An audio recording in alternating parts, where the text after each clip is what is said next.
Welcome to the Deep Dive. We dig into complex source stacks, pull out those key nuggets, and help build the foundational understanding you need. And today we're diving deep into Kurt Donald Cobain. Often he gets boxed into these two roles, right? The 27 Club tragedy or the, quote, spokesman of Generation X. Right. But our sources paint a picture of someone way more complex, a really groundbreaking artist, but driven by deep internal contradictions.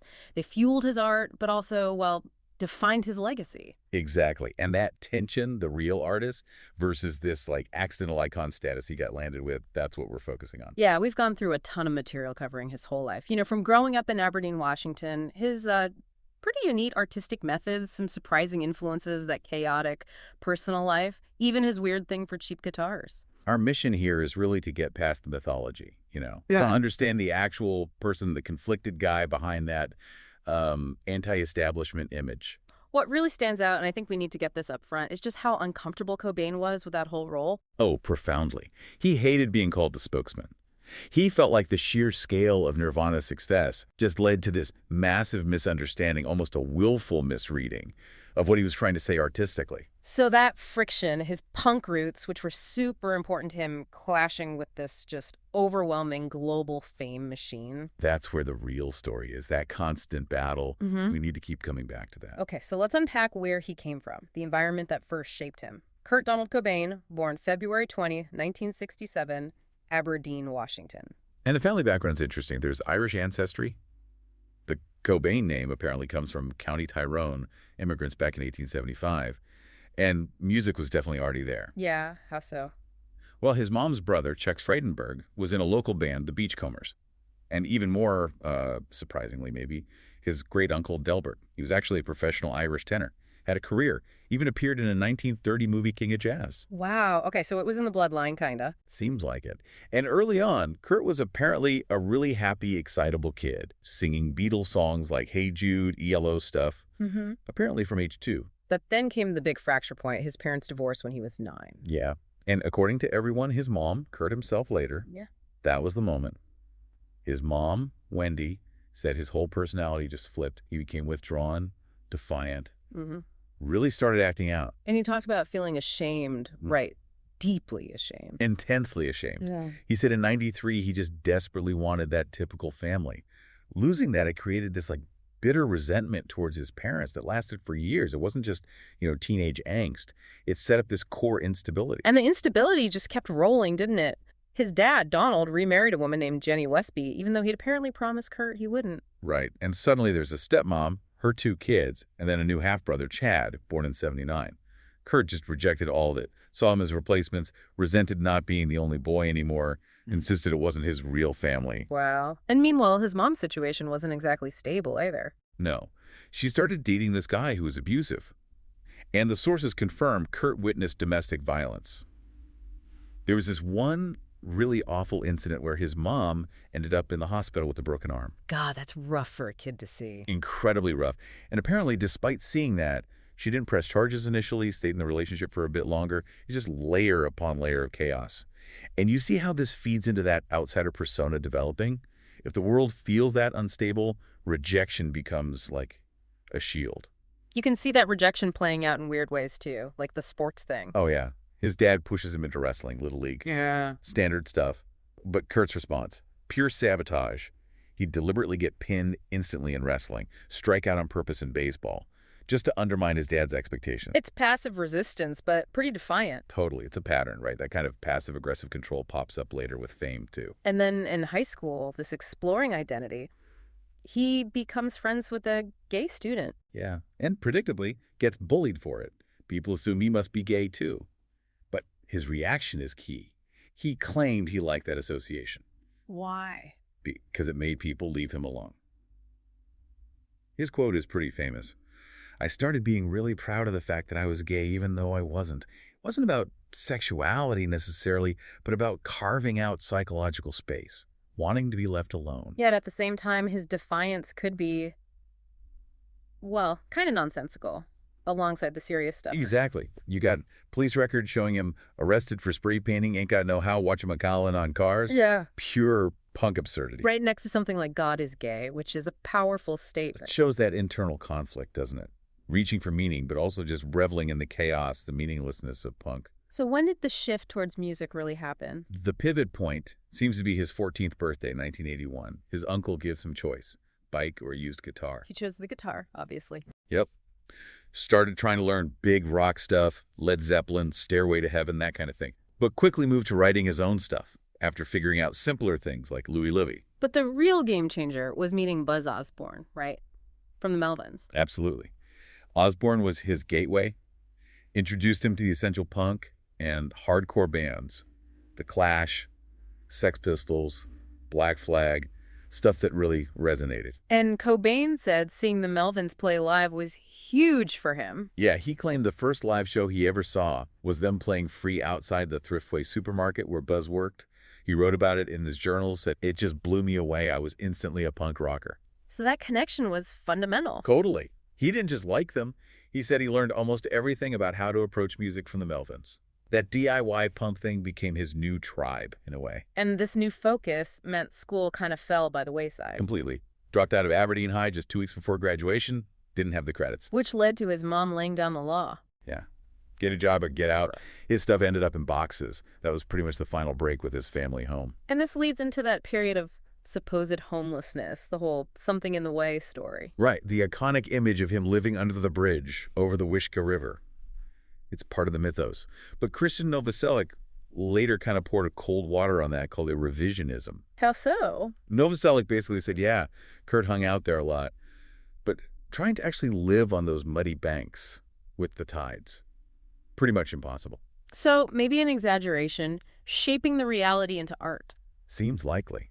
It highlights how the Cobain myth was being built early on, maybe even by him, turning pain into powerful stories. And that resistance, that nonconformity, it carried into his relationships too, right? Like with Tracy Morander. Yeah, she was really important in those early broke years. Worked, supported them, apparently even stole food sometimes. But there was friction there. Big time. Money stress. Plus, Kurt just refusing to get a regular job. And that friction directly inspired About a Girl on Bleach. Which is one of their most straightforward melodic songs. Exactly.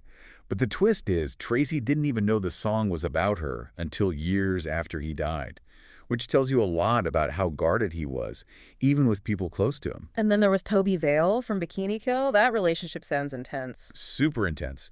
Driven by his infatuation, but also massive anxiety. Like, he literally threw up the first time he met her. Actually. Yeah. And that exact reaction inspired a lyric in Aneurysm. Love you so much it makes me sick. Wow. So he saw her as an equal, kinda, in the punk scene. Definitely. An artistic and intellectual peer. But it seemed doomed because, well, he apparently wanted this sort of traditional, almost motherly comfort from her. And she, quite rightly, saw that as pretty sexist, especially within their counterculture scene. Makes sense. Sources say a lot of his songs from that period were really wrestling with the feelings around that relationship, the turmoil, the longing. Okay, so all that personal turmoil sets the stage for the band really taking off. Nirvana. It starts with Chris Novoselic finally agreeing to jam, right? They knew each other from high school. Yeah, they started practicing upstairs in Novoselic's mom's hair salon. Classic beginnings. But finding the right drummer took a while. Oh, yeah. They went through a few. Aaron Burkhard, then Chad Channing, who actually played on Bleach, their first album on Sub Pop in '89. But Dave Grohl was the final piece. Absolutely. His drumming was just so powerful, so precise.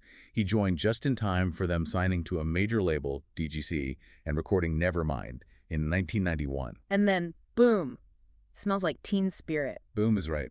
Instantaneous. And just terrifyingly huge. It wasn't just a hit song, it was a whole cultural moment. It blew the doors open for grunge, didn't it? Suddenly, all these Seattle bands, Alice in Chains, Pearl Jam, Soundgarden, were massive. Exactly. Alternative rock went from college radio curiosity to dominating MTV and mainstream radio. Like overnight, the early 90s were suddenly defined by that sound. And this is where that resentment starts to build in Kurt. Yeah, big time. The media needed a narrative, right? So boom, he's crowned spokesman of Generation X, and he just could not square that massive commercial success with his punk ideals. He felt totally persecuted by the media. He even compared himself to Francis Farmer, the actress. Yeah, who he saw as another victim chewed up and spat out by the system. That's how intensely he felt violated by the attention. You hear it in his interviews, that quote about being raped over and over again by the Like, public eye. they'll take every ounce of blood out of you until you're exhausted. It's brutal language. Shows he saw fame as this violent intrusion. And he predicted it wouldn't last. It will only be another year, and then everyone will forget about it. Yeah, which reveals how much he just wanted it all to go away, just disappear. So this tension, punk integrity versus fame, does that explain why he sometimes seemed dismissive about his lyrics? Grohl said he'd insist music comes first, lyrics second. Right, focusing on melody. But then he'd get incredibly frustrated with journalists doing those second-rate Freudian evaluations of the lyrics. Especially when they got the words wrong, which apparently happened a lot. Yeah. So which is it, If they're secondary, why I care so much? He knew his lyrics were complex. He called them a big pile of contradictions. Part sincere, part sarcastic, pushing back against cliché bohemian ideals. And he really agonized over them, didn't he? Supposedly procrastinated, changed them live. Which, makes it hard for journalists trying to pin down the meaning. But it shows they mattered to him despite what he sometimes said. And that original concept for Nevermind, the boy side and girl side. Totally confirms the intent. He wanted one side about his early life, defiance, and the other focused almost entirely on the songs about Toby Vale. That's deep thematic organization, not just hooks. He was definitely processing some heavy stuff through the music, like Polly. Oh, yeah. That came directly from a newspaper story from '87. A 14-year-old girl kidnapped, assaulted, but she escaped by basically manipulating her captor, gaining his trust through flirting. Shelling. Yeah. And he wrote it from the perspective of the attacker. Yeah, which makes it even more disturbing, more powerful. It's a raw look at trauma and violence. It tells you something that Bob Dylan himself picked out Polly as their best song. So the kid has heart. Dylan saw the depth. And then there's Scentless Apprentice on In Utero, inspired by a novel. Yeah, Patrick Süskind's Perfume, the story of a murderer. It's this really dark, complex book about a guy born with no scent who murders women to steal theirs and create the perfect perfume. Okay, so not exactly light reading. Definitely not. Oh. And him latching onto that, Yeah. it shows his lyrical ambition. He wasn't just writing about teenage angst. He was digging into alienation, the grotesque human darkness, using these literary anchors. Yeah. Totally undercuts the idea the lyrics were just random. Let's talk influences. The Beatles were huge for him, right? From the start. Foundational. His aunt remembered him singing Hey Jude as a toddler. He called John Lennon his idol. There's that story about him listening to Meet the Beatles for hours right before writing about a girl, even on tour, listening to Queen Zeppelin. But for the actual Nirvana sound, the Pixies were key. Absolutely critical. He was totally open about it. Said Smells Like Teen Spirit was basically him trying to rip off the Pixies. That soft, quiet verse, then loud, hard chorus dynamic. That was their signature. And that dynamic really cut through on the radio back then, didn't it? Oh, yeah. Most rock and metal was just loud all the way through. Nirvana offered this psychological journey. Pulled you in with quiet vulnerability, then bam, cathartic explosion. It perfectly mirrored his own emotional landscape, Beyond the big names, he really championed smaller indie bands, too. Devotedly. Used his massive platform. Wearing Daniel Johnston t-shirts, getting the K Records tattoo, bringing bands like the Butthole Surfers and especially the Meat Puppets on tour. Yeah, that unplugged appearance with the Meat Puppets was iconic. Totally. Having them on stage to play their own songs, that was huge. It wasn't just lip service. He was trying to genuinely bridge that gap between the mainstream he was stuck in and the underground he came from. And Unplugged also featured Where Did You Sleep Last Night? The lead Belly song. Right, which he discovered through William S. Burroughs, the writer. Burroughs mentioned Lead Belly in an interview, basically saying rock kids should listen to something with real soul. And that led to Cobain actually collaborating with Burroughs. Yeah, kind of wild. First, he had this side project, The Jury, planning to record Lead Belly covers, but then in '92, he actually worked with Burroughs. Added this background guitar noise, bits of Silent Night, apparently, to a spoken word piece by Burroughs called The Junkie's Christmas. The track was called The Priest, they called him. That's the one. But when they met in person, Burroughs apparently had this really chilling observation about Kurt. What was that? He said later, reflecting on Kurt's death, something like, "It wasn't an act of will for Kurt to kill himself. As far as I was concerned, he was dead already." Wow, that's heavy, coming from Burroughs. Yeah, like one master of darkness recognizing it in another, suggesting he saw the deterioration way before the end. We also have to touch on his social advocacy. He was very outspoken. Very fiercely against sexism, racism, homophobia, sexual assault. Proudly mentioned Nirvana playing a gay rights benefit show against Oregon's Measure 9 in '92. And he used the liner notes, right, to speak directly to fans. Yeah, the Incesticide liner notes had that powerful statement. If any of you in any way hate homosexuals, people of different color, or women, please do this one favor for us. Leave us the fuck alone. Don't come to our shows and don't buy our records. That's pretty bold for a huge mainstream band actively telling bigots to go away. Extremely bold. It showed he was serious about using that platform, even if he hated having it sometimes. He wanted it to stand for personal life, health, and the final struggle. Okay, we need to shift gears now to his personal life, which was obviously incredibly public and often chaotic. Yeah. Starting with Courtney Love. Right. They met, well, the exact date is a bit fuzzy. Sources differ, 89 or 90. But they were both leading these influential underground bands at the time. And Kurt was initially hesitant about getting involved. Yeah, he apparently said he was determined to stay a bachelor. But he also admitted later he liked Courtney so much it was a really hard struggle to stay away. And the wedding was pretty unconventional. Gary. February 24th, 1992, Waikiki Beach in Hawaii, just days after a tour ended. Courtney wore a dress that once belonged to Frances Farmer, that anti-establishment symbol again, and Kurt, green pajamas, said he was too lazy to put on a tux. How many people were there? Only 8. Dave Grohl was there, but Chris Novoselic wasn't, which maybe hints at some friction already brewing. Then came their daughter, Frances Bean Cobain, August 92, and even her sonogram ended up as art. Yeah, on the Lithium single cover. Shows how much they blurred the lines between personal life and public art. But things got really intense after that Vanity Fair article came out in 92. Oh yeah, that was a bombshell. Yeah. Lynn Hirschberg's piece. Courtney admitted, or seemed to admit, to using heroin while pregnant. She later clarified it was before she knew she was pregnant, right? But the damage was done. Totally. The article sparked this huge controversy. Led to Los Angeles County Department of Children's Services getting involved, suing them basically, claiming they were unfit parents due to drug use. And Frances was actually removed from their care for a bit. Yeah, temporarily, for a short period right after she was born.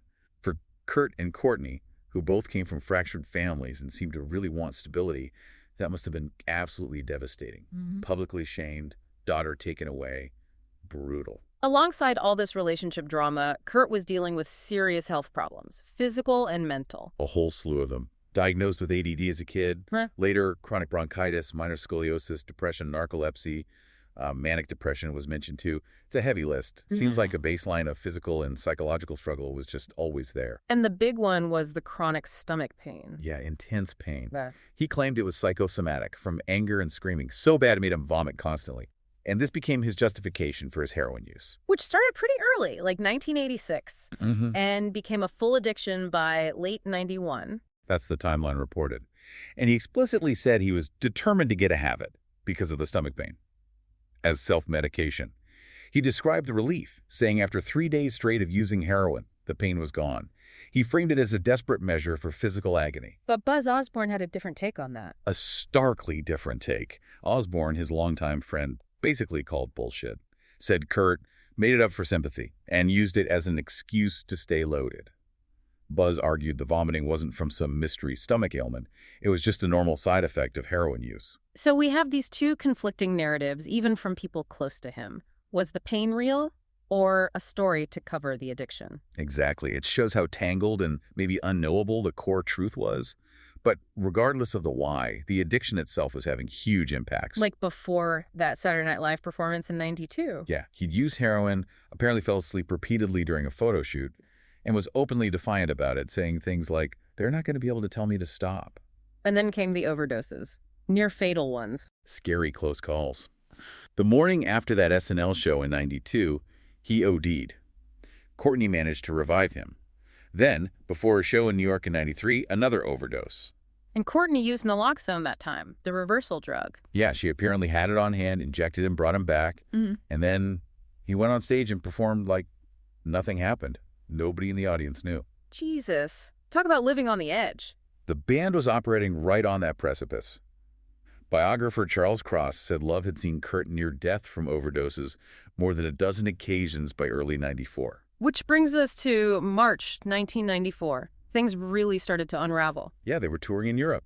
He got diagnosed with bronchitis and laryngitis in Munich, flew to Rome for treatment, and on March 4th, He overdosed on champagne and Rohypnol. which Courtney later called his first suicide attempt. Definitive language from her. And the chaos around it. Dave Grohl remembers getting one call saying Kurt was dead, then minutes later another saying he was stable in the hospital. The whiplash must have been unbearable. Back in Seattle, things didn't get better. Police were called to the house on March 18th. Yeah. Love called them. Said Kurt was suicidal, locked himself in a room with a gun. Police came, confiscated guns, pills. Kurt denied being suicidal, said he was just hiding from Courtney. It's impossible to separate the depression from the intense marital conflict by then. Then came the intervention, March 25th. Organized by love, involved friends like Dylan Carlson, record execs. Kurt apparently reacted really angrily at first, scornful. But somehow, by the end of the day, he agreed to go into a detox program in L.A. But just before he left, he asked Dylan Carlson to buy him a gun. Yeah, March 30th. Asked Carlson to get him a shotgun, claiming it was for self-protection. Carlson bought it for him. Believed him. It was the same gun Kurt later used. He went to the rehab facility in L.A., but didn't stay long. Escaped on April 1st. Just walked out, flew back to Seattle. And on that flight back, he happened to sit near Duff McKagan from Guns N' Roses. Who he famously disliked, musically. Yeah, but McKagan said Kurt seemed happy on the surface, yet McKagan felt, quote, all of my instincts that something was terribly wrong. He sensed the distress underneath. Then, April 8th, 1994, his body was found. Tragically, yeah. At his home on Lake Washington Boulevard. An electrician installing a security system found him. The medical examiner estimated he died 3 days earlier, April 5th. And there was a suicide note. Yes. Addressed to Boda, his childhood imaginary friend. It talked about his exhaustion, losing the excitement for music, both listening and creating.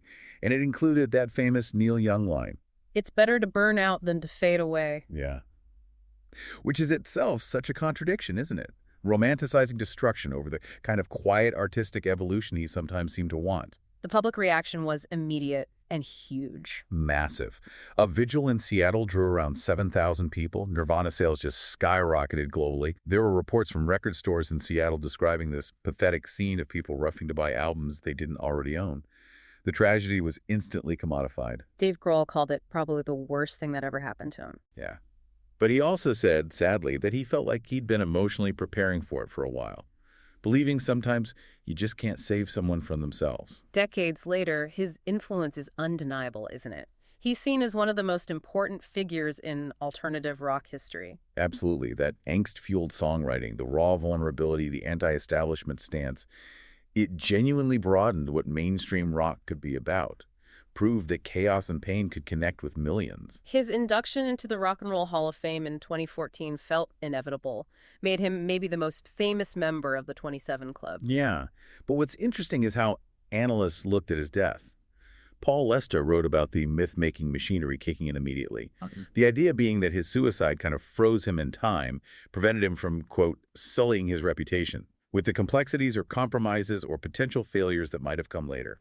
His peers certainly recognized something unique in him, Billy Corgan calling him the Michael Jordan of our generation. High praise. And Lars Ulrich from Metallica pointed out that fans felt a connection to the real person in Kurt, not just an image. That perceived authenticity became the gold standard for alternative music after him. Let's talk about that equipment paradox. It's fascinating. His sound was so iconic. Oh, the most iconic, yeah. But he got it using basically junk. Yeah. Budget guitars, cheap imports, pawn shop finds. Which fits his whole worldview, right? Junk is always best. Exactly. He said it was partly necessity, too. Finding good left-handed guitars was genuinely hard and expensive. So he'd grab cheap right-handed models and just flip them over, modify them. Like that Univox High Flyer. Yeah, played it flipped. He liked Japanese-made Fender Strats, a 65 Jaguar. His favorite was apparently a 69 competition Mustang. But even that he called cheap and totally inefficient, said they sound like crap. So the gear itself wasn't precious to him. It was just a tool. Explains why he smashed them so often. Totally expendable. Get the sound, get the catharsis, smash it, get another cheap one. Pure punk ethos. But then, the ultimate irony, what that junk is worth now. It's staggering. That Martin D18E acoustic he played on Unplugged, the one modified for lefty playing, sold for over $6 million in 2020. Most expensive guitar ever auctioned. $6 million for a guitar he probably got just because it worked for him. Unbelievable. And the Mustang from the Teen Spirit video, $4.5 million in 2022. It's the perfect symbol of his legacy's contradiction, isn't it? The anti-consumerist icon whose tools became these multi-million-dollar trophies for the super rich. Exactly. Total paradox. And the story around his death itself, that hasn't faded away either. No, not at all. The Seattle Police Department apparently still gets requests every week to reopen the investigation. Shows how unwilling some people are to accept the official finding. And those crime scene photos released in 2014 didn't exactly quiet things down. Right. Photos showing his hospital bracelet from rehab, his foot near shotgun shells. They were just factual parts of the record, but releasing them just reignited all the speculation and arguments that still divide people. His story continues to be told in films, too. Yeah, a whole range. From controversial docs like Kurt and Courtney to the authorized montage of Heck, even the docudrama Soaked in Bleach that pushes conspiracy theories. And his influence pops up in unexpected places, like the Batman movie. Yeah, director Matt Reeves explicitly said he used Nirvana's Something in the Way.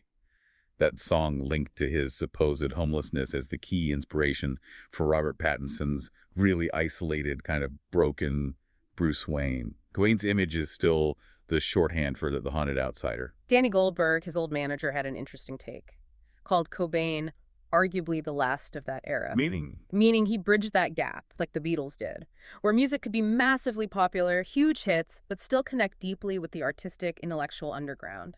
Pop and substance coexisting on a massive scale. Thoughts and takeaway. Which kind of brings us full circle, doesn't it? Back to that central struggle of his life. Trying to manage all that internal complexity, the art, the identity questions, the physical pain, the addiction, with the way fame just flattened everything into this simple spokesman label he hated. Exactly. We've seen how tangled his art was with his pain, the divorce fallout, building that outsider shield, the health issues, drawing on everything from Beatles pop to Burroughs' darkness. He fought so hard against being simplified, wanted people to see the nuance, the politics, even through the sarcasm and contradictions. So thinking about how desperately he wanted privacy, how much he resented the media intrusion, feeling raped by it, as he said, here's the final, maybe uncomfortable thought. Decades after he died, his private journals get published. His guitars sell for millions. Police files get poured over weekly by the public. Yeah. His choice to burn out rather than fade away cemented the myth, didn't it? But it also seems to have guaranteed that society's never-ending hunger for the real Kurt Cobain keeps consuming the very privacy, the very space he fought so hard to protect while he was alive. It's a profound irony we're still living with.